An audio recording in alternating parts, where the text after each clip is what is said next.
नमस्कार दोस्तों, आप देख रहे हैं डार्क हवेली स्टोरीज।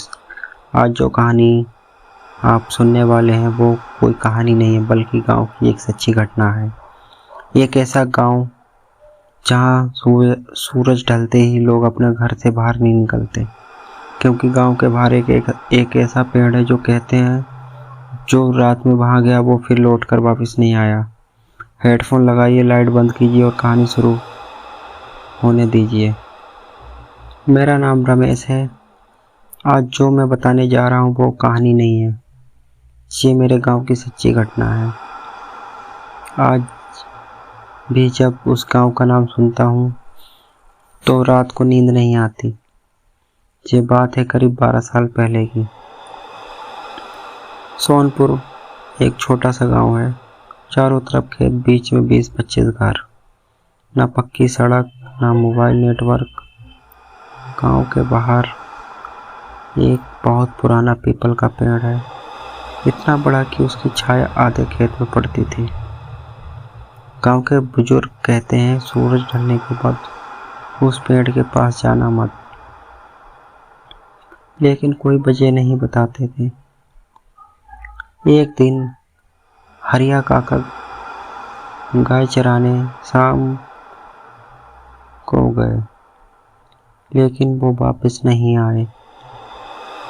रात भर ढूंढा गया, उनकी लाश उसी पीपल के पेड़ के नीचे मिली। शरीर पर कोई चोट नहीं,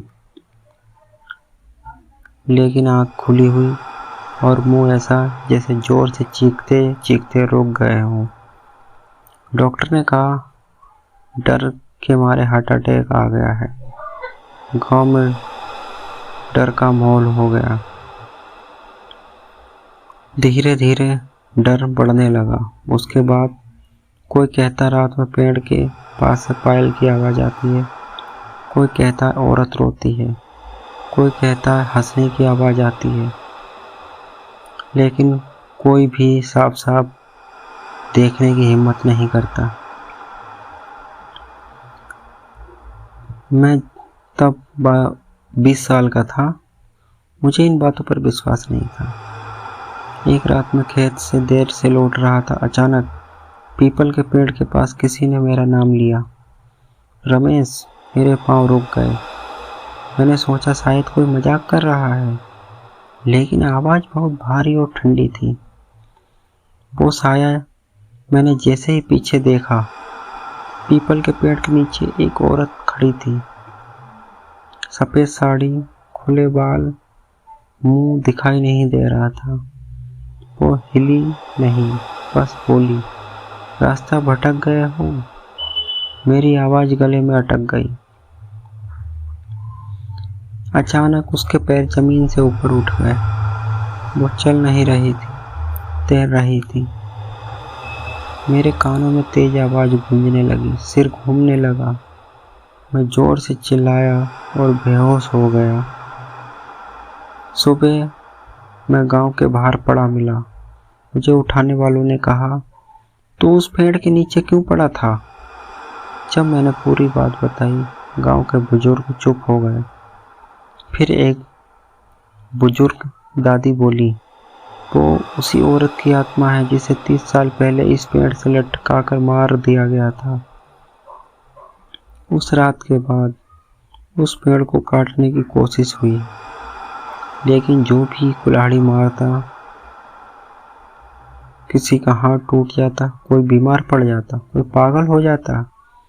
आखिर गांव वालों ने मिलकर उस रास्ते को बंद ही कर दिया।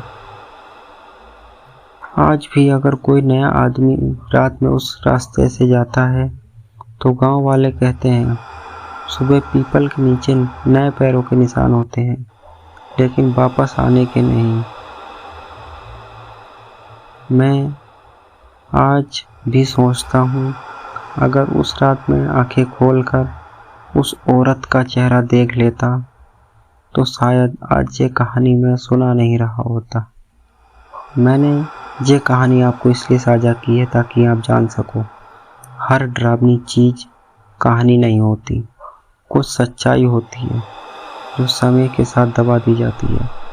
अगर आपको ये कहानी थोड़ी भी सच्ची लगी हो, अगर सुनते वक्त आपको किसी